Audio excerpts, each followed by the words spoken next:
네, 성장연구 예배 부활절 주일에 오신 모든 분들 환영하고요. 찬양으로 예배 시작하겠습니다. 주님 한 분만으로 나는 만족해. 나의 모든 것 대신 주님 찬양해. 나의 영원한 생각 대신 예수님 목소리 높여 찬양해. 주님의 오신 사랑 찬양해. 나의 힘과 능력이 되신 주 나의 모든 사랑 영원의 영광 주신 주의 사랑 찬양해. 주님 한 분만으로 주님 한 분만으로 나의 만족해. 나의 모든 것 대신 주님 찬양해. 나의 영원한 생각 대신 예수님 목소리 높여 찬양해. 주님의 크신 사랑 찬양해. 나의 힘과 능력이 되신 주 나의 모든 사랑 영원의 영광 크신 주의 사랑 찬양해. 주님의 크신 사랑 주님의 크신 사랑 찬양해. 나의 힘과 능력이 되신 주 나의 모든 사랑 영원의 영광 크신 주의 사랑 찬양해. 크신 주의 사랑 찬양해. 오늘을 지나 하나님 품으로 오늘을 지나 아버지 품으로 오늘을 지나 하나님 품으로 한 걸음씩 다시 한번 생각하시겠습니다. 오늘을 지나 하나님 품으로 오늘을 지나 아버지 품으로 오늘을 지나 하나님 품으로 한 걸음씩 동기한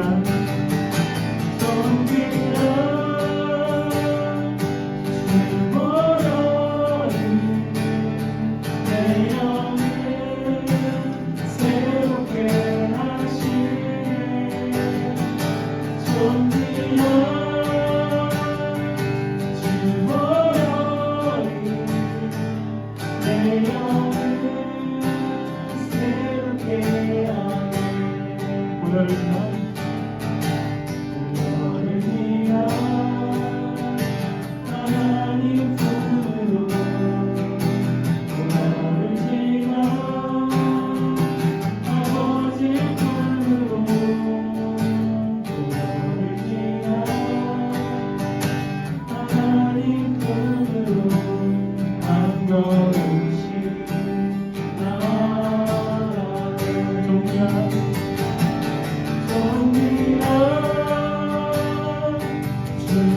주보혈이 내 영을 새롭게 하시네. 존귀한 주보혈이 내 영을 새롭게 하네. 존귀한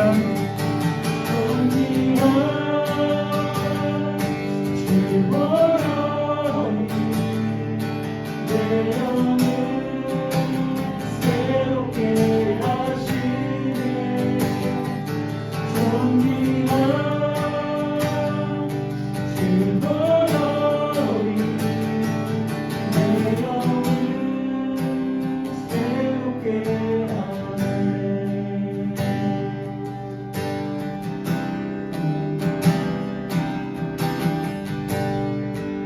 땅에 오시고 승리하신 예수님을 찬양하시겠습니다.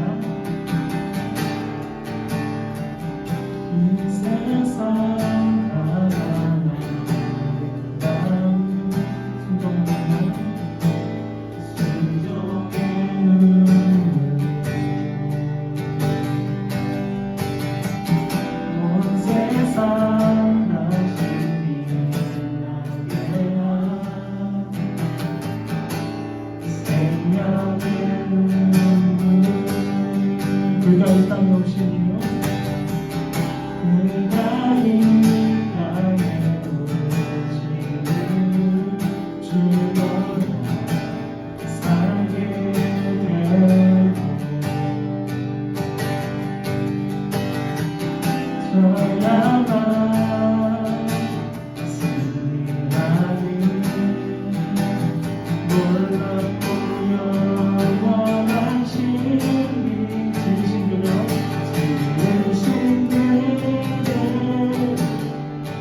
회복시 우리의 창조주 그리스도 십자가의 길로 아버지 들으셨네 그가 이 땅에 오시니 이제 우리에게 맡겨진 그 소망 그 사랑 그 생명 아름답고 눈부신 십자가의 길 우리가 이 땅에 살아가 한번 더 살려주세요. 이 세상 가장 아름다운 순종의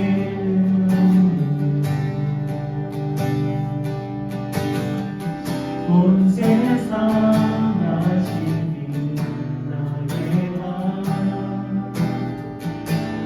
생명의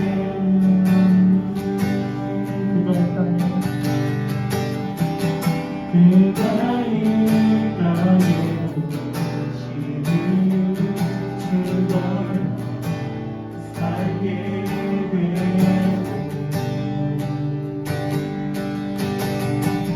저야만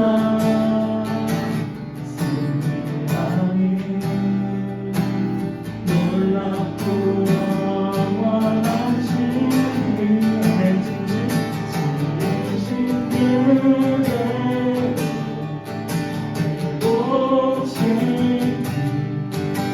우리의 창조주 그리스도 십자가의 길로 아버지 들으셨네 그가 이 땅에 오시니 우리의 맡겨진 소망 그 사랑 그 생명 아름답고 눈부신 십자가의 길 우리가 이 땅에 살아가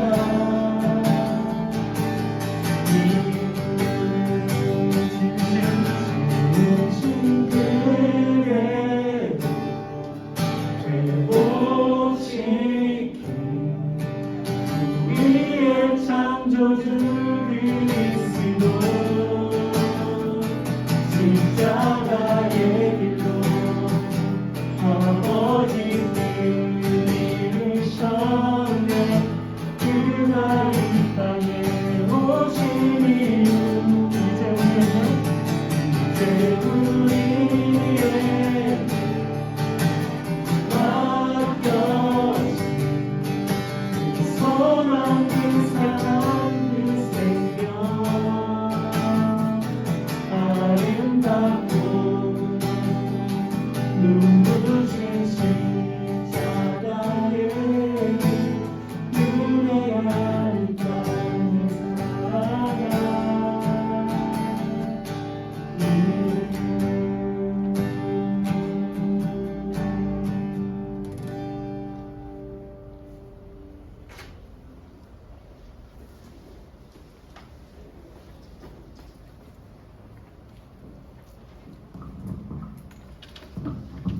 기도드리겠습니다. 사랑의 주님, 우리 청장년부가 코로나 상황 속에서도 어렵게 이 자리에 모여 예배하게 하심을 감사드립니다. 지난 일주일은 고난주간으로 십자가에 못 박히신 주님을 생각하며 거룩한 삶을 살고자 다짐하였지만 그러지 못한 우리의 모습을 용서해 주옵소서. 오늘은 특별히 부활주일을 맞이하여 우리 청년성부와 부활의 기쁨을 함께 누리게 하시고 은혜로운 예배의 자리가 되길 소망합니다. 그리고 코로나 상황으로 이어진 사회적 거리두기 방역 지침이 완화되는 시기를 맞이하였습니다. 하루속히 우리 청년성부의 예배를 회복시켜 주시길 간절히 바랍니다. 마치는 시간까지 함께 해주시고 이번 한 주간 주님과 동행하는 삶이 되길 원하며 사랑이 많으신 예수 그리스도 이름으로 기도드립니다. 아멘.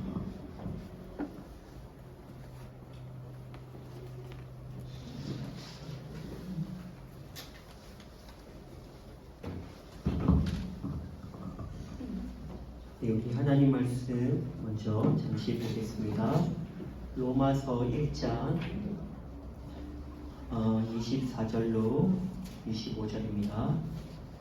로마서 1장 24절로 25절 신약 240면쯤에 있습니다. 신약 240면쯤에 있는 로마서 1장 24절로 25절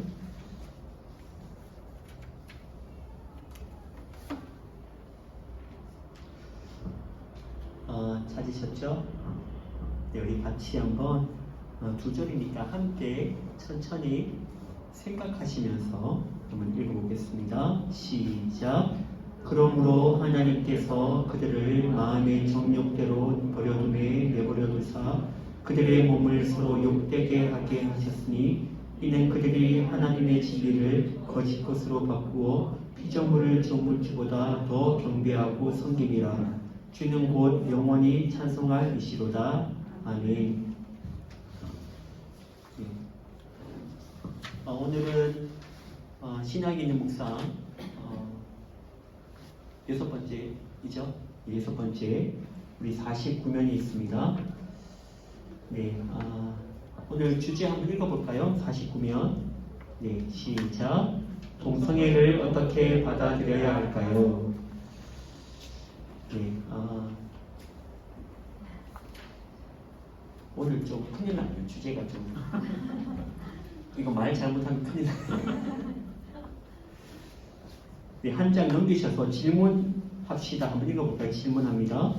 네, 1번 시작. 서구의 어떤 나라에서는 동성애자의 결혼을 법적으로 인정한다는 기사를 봤는데 성경은 동성애에 대해 어떻게 말하고 있나요? 그쵸. 미국의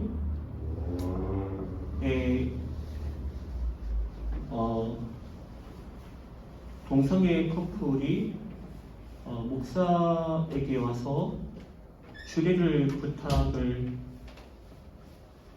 하는데 목사가 거절하면 그 목사는 법적으로 차별을 받습니다. 그죠. 동성애 커플이 와서 목사님 주례해 주세요 부탁했는데 목사가 죄송합니다 하면 그 목사는 이분들이 고소하면 이제 처벌을 받는 거죠. 큰일 났습니다. 이제 2번 질문합니다. 2번 시작. 동성애자를 소수자 인권 문제로 배려해야 하는 것이 아닌지요? 네, 저한테 자꾸 이런 질문을 하시네요. 3번 시작. 동성애는 질병인가요? 아니면 성적인 취향인가요?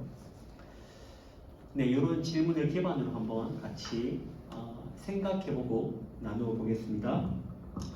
잘 계셨죠? 네, 우리 옆에 계신 인사 한번 할까요? 네, 네, 인사 한번 하겠습니다. 네, 잘 오셨습니다. 네, 한 주만이죠? 네, 잘 계셨죠? 네, 다음 주에는 보면 좋겠습니다. 네. 그 유명 연예인들이 커밍아웃을 간혹 합니다. 그렇죠? 그리고 포괄적 차별금지법 아시죠? 거기에 동성애도 들어가지 않습니까?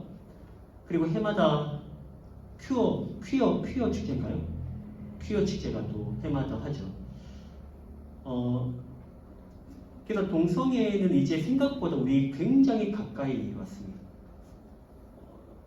생각보다 가까이 왔습니다. 그래서 예전에는 드라마나 영화를 보면 예전에는 조금 은연중에 동성애를 다루긴 했는데 요즘은 거의 노골적으로 동성애를 다루는 드라마, 영화가 심심찮게 많죠. 네. 그래서인지 오늘 질문에도 나오지만 이 동성애를 가지고 소수자의 인권 문제로 결합해서 이제는 사회가 이들을 배려하고 도와줘야 되지 않나라는 주장이 점점 더 커져 나가는 것 같습니다. 그 연장선에서 젊은 층들은 여러분도 젊으신데 여러분보다 더 젊은 층들은 생각이 우리하고 굉장히 많이 달라요. 이제는 동성애가 사회적인 큰 흐름이고 유행이고 어떤 아이들은 대세이기 때문에 이제는 받아들여야 된다라고까지 하는 젊은 계층들이 굉장히 많아졌습니다. 그래서 이 동성애를 조금 진보적으로 말하면 이제는 좀 깨어있는 사람이네.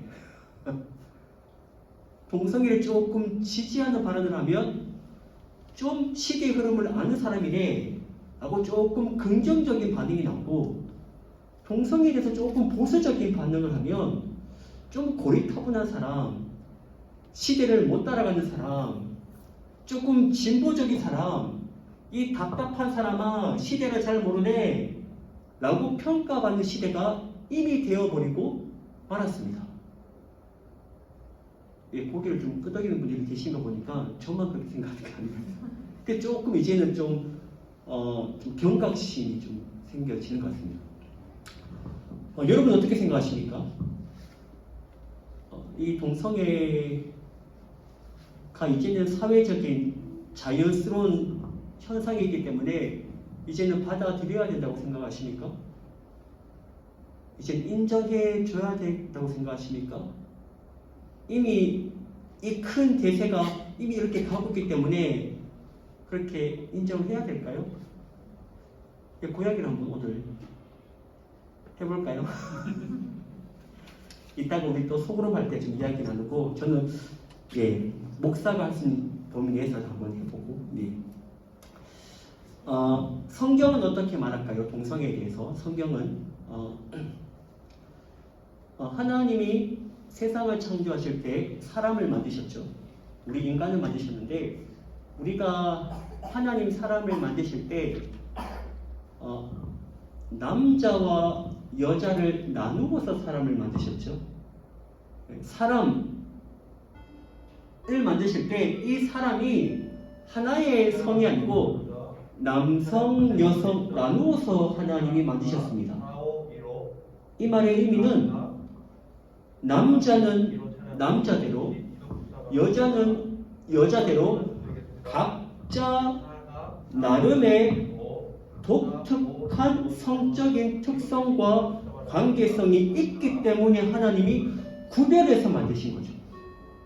차별이 아니고 하나님이 우리를 창조하셨다라고 우리는 신앙인들 있잖아요. 최소 우리가 생각할 때는 안 믿는 사람들 말고 우리는 하나님의 창조론을 믿죠. 진화론이 아니고. 그럼 하나님이 우리 인간을 만드셨는데 굳이 남자와 여자를 나누어 만드셨다면 이들 각자 나름의 독특한 성적인 특성과 그 특성을 기반으로 하는 관계성이 있다는 거죠. 차별이 아니고 다르다는 겁니다. 구별돼야 된다는 거죠. 이 말은 남자는 남자고 여자는 여자죠.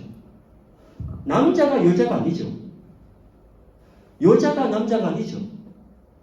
하나님이 남성을 만들고 여성을 만들었다는 말 의미는 각자 나름의 독특한 특성과 이 특성을 기반으로 하는 상호 관계성이 다르다는 말입니다. 최소한 우리는 하나님의 창조론을 믿는 사람이라면 이렇게 생각이 되어진다는 거죠. 이 성경을 보면 그래서 구약도 신약도 동일하게 동성애는 철저히 금하고 있습니다. 그 창조론에 기반해서 레위기 18장에 보면 이런 말이 나와요. 이방인들의 동성애를 금해라. 또 로마서 1장에 보면 그 당시 문명화된, 그 당시 최첨단 사회를 달리는 로마인들이 자행하는 동성애는 죄다. 구약도 신약도 철저하게 동성애는 죄라고 규정합니다. 이게 왜 그러냐면 하나님의 창조론, 하나님이 인간을 만드실 때 남자와 여자 나누어서 만들었으니 이들이 섞일 수 없다는 거죠.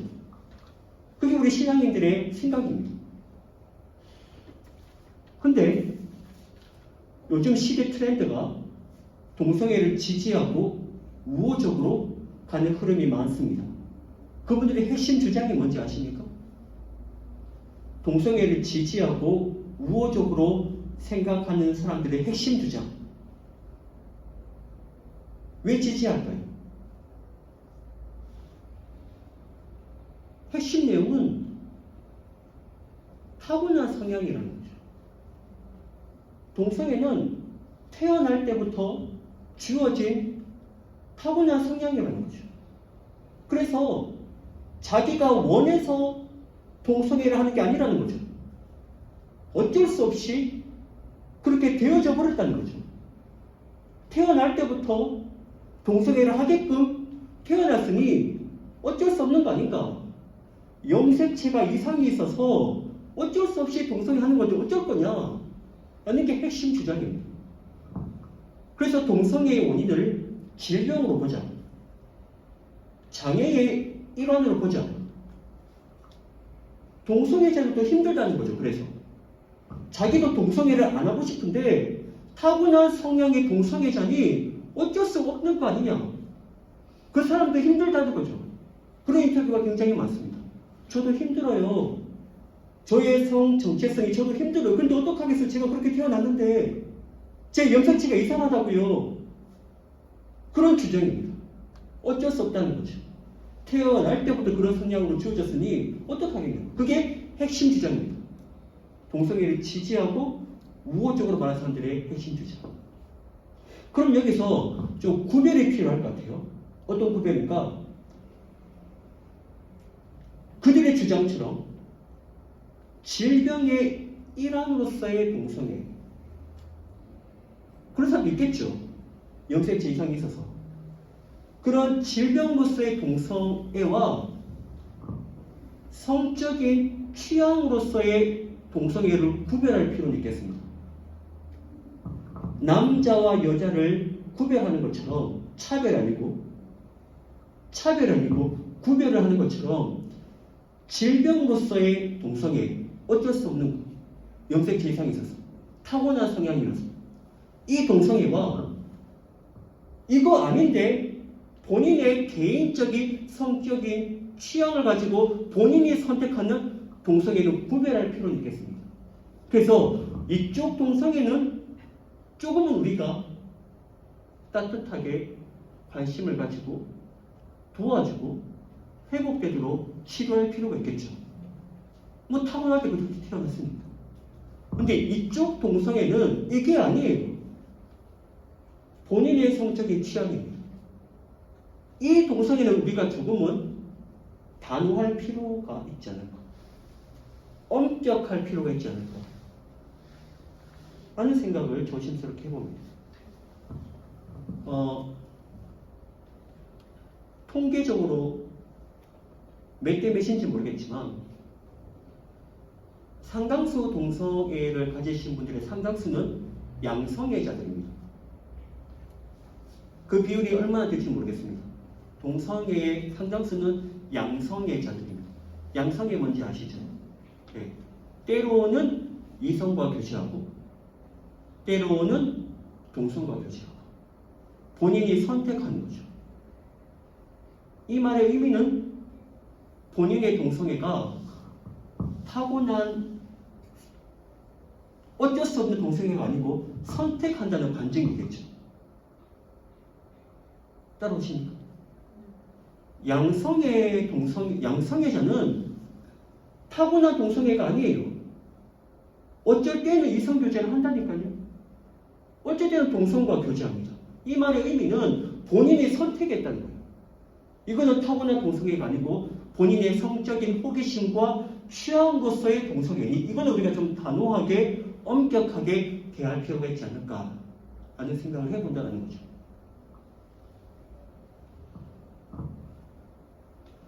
목사님 그러면 도대체 어떻게 대하라고요? 그게 핵심인데 어쩌라고요? 예, 저도 잘 모르겠는데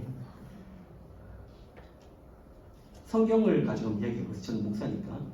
요한복음 8장에 여러분 이미 알고 있으신 내용인데 이런 내용이 나옵니다. 요한복음 8장에 하루는 어떤 사람들이 현장에서 가늠하다 잡힌 여인을 붙잡아서 예수님께 데리고 옵니다. 그렇죠? 요한복음 8장에 보시면 하루는 어떤 사람들이 현장에서 가늠한 여인을 딱 붙잡아서 예수님께 데리고 왔어요. 데리고 와서 예수님께 하는 이야기가 예수님, 율법에 의하면 이런 여자는 돌을 던져 쳐서 죽이라고 했습니다. 어떻게 하면 좋을까요, 예수님? 물어봤습니다. 그때 예수님 어떻게 대답한지 아십니까? 그래, 맞아. 너 말 맞아. 율법에 보면 가늠하면 돌을 쳐서 죽이라고 그랬지. 너 말 맞아. 근데 그 다음 말 중요하죠. 너희 중에 죄 없는 사람가 돌을 던져 쳐서 죽여라. 너희 말 맞아. 맞는데 죄 없는 사람만 그렇게 해라. 죄가 없는 사람만 돌을 던져 쳐서 죽여라. 그 말을 하자 사람들이 슬금슬금 한두 명씩 빠져나갑니다. 다 나가버렸어요. 그리고 예수님이 아무도 없자 예수님 본인과 가늠한 여인만 있자. 그때 예수님 이 여인이 이렇게 말하죠. 뭐라고 하는지 아십니까? 가서 다시는 죄를 범하지 말아라. 가서 다시는 죄를 범하지 말아라.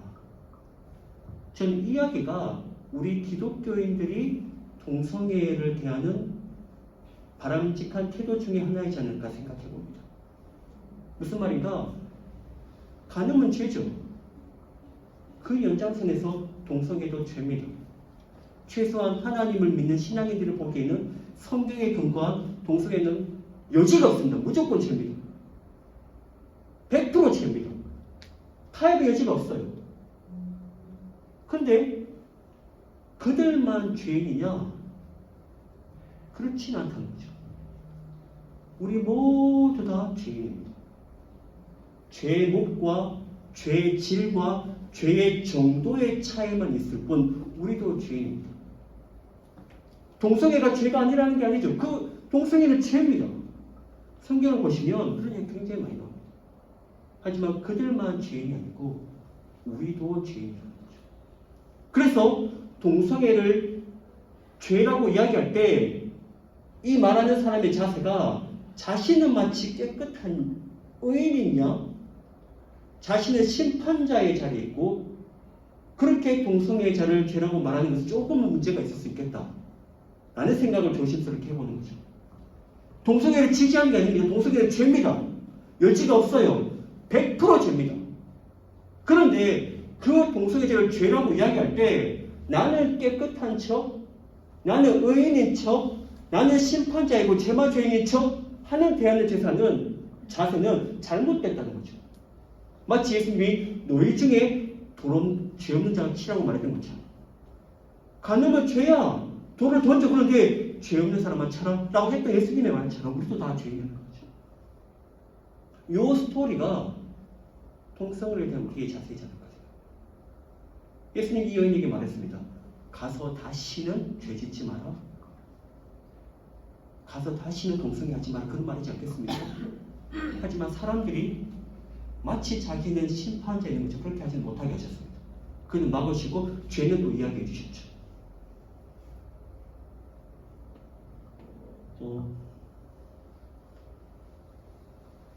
속 시원한 해결 아니시죠?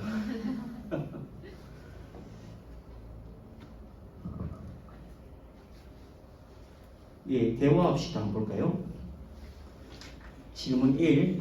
성경에서도 서로 사랑하라고 했으니 동성 간에 사랑하는 것도 좋은 일이 아닌가요? 이 말장난하는 거죠. 앞에서 말하는 사랑은 일반적인 사랑이고 동성의 사랑은 이성 간의 사랑이잖아요.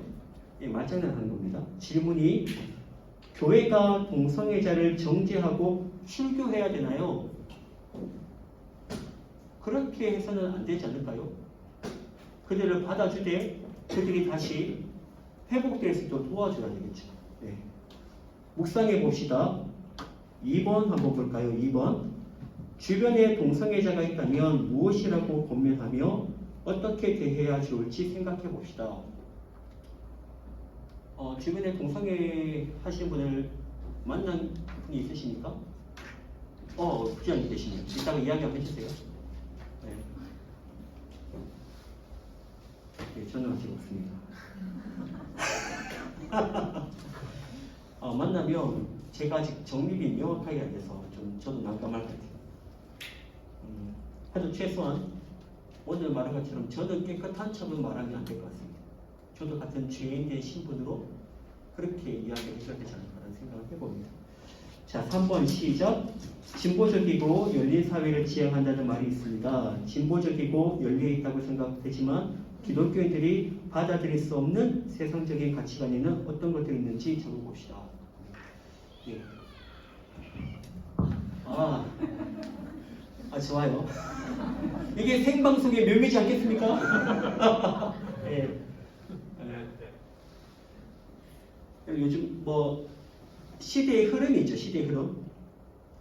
시대의 흐름을 너무 모르면 그것도 문제죠. 근데 시대의 흐름, 대세를 우리가 알아야 되지만 시대의 흐름이 다 옳은 거는 아닐 수도 있지 않겠습니까? 그렇죠? 시대의 흐름을 알고 때로는 따라가야 되지만 시대의 흐름이 다 옳지는 않은 거잖아요. 옳지는 않잖아요. 그 분별은 좀 필요하지 않을까 생각해 봅니다. 그 중에 동성애도 있겠죠. 시대의 흐름이니까 이 시대에서 살아가니까 공부하고 알아야 되지만 그게 다 옳으냐? 라는 질문을 늘 가지면서 시대의 흐름에 따라가야 되겠죠. 그렇지 않으면 좋은 것도 오케이, 안 좋은 것도 오케이, 그냥 따라가다 보면 신앙과 반대되는 일들이 굉장히 많을지도 모르겠습니다. 시대의 흐름을 따라가되 공부하고 함께하되 동시에 생각해야 될 것은 이게 옳은가 그런가라는 생각을 가지고 따라가시면 좋겠다라는 말씀을 함께 드려봅니다. 네, 질문이 있습니까? 불만이 있습니까? 목사님 반대합니다. 그 이야기에. 이따가 소그룹 때 해주시고 네, 예배는 여기서 마치겠습니다. 기도할까요? 제가 기도하겠습니다. 하나님 아버지 우리 일상의 자리에 또 우리 아이들의 학교 학업의 자리에 생각보다 동성애가 많이 들어왔습니다.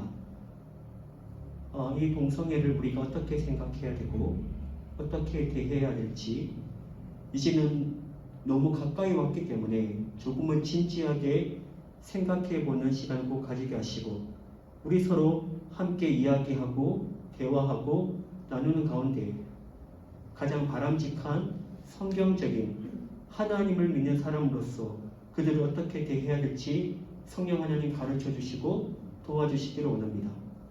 다만 동성애는 신앙에서는 죄가 맞지만 나는 마치 의인인 것처럼 나는 마치 100% 깨끗한 것처럼 그렇게 동성애자를 바라보는 것은 조금 아닐 수도 있겠다는 생각을 해보면서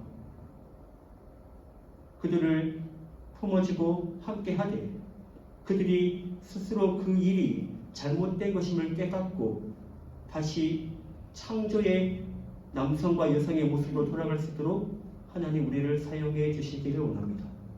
그리고 혹여나 타고난 성향의 동성애자들이 있다면 우리가 그들을 따뜻하게 대하며 관심을 가지고 도와주며 치료의 방법을 함께 생각해 보면서 그들 또한 하나님이 원하시는 남성과 여성의 모습으로 돌아갈 수 있도록 우리를 사용해 주시기를 원합니다. 오늘 귀한 시간 청장이 문이 오셨는데 우리 서로 함께 생각해보고 대화하고 또 함께 교제하면서 하나님의 사랑을 모두 다 경험할 수 있도록 은혜 더해 주십시오. 예수님의 이름으로 축복하며 기도 올리옵나이다. 네. 하셨습니다. 감사합니다.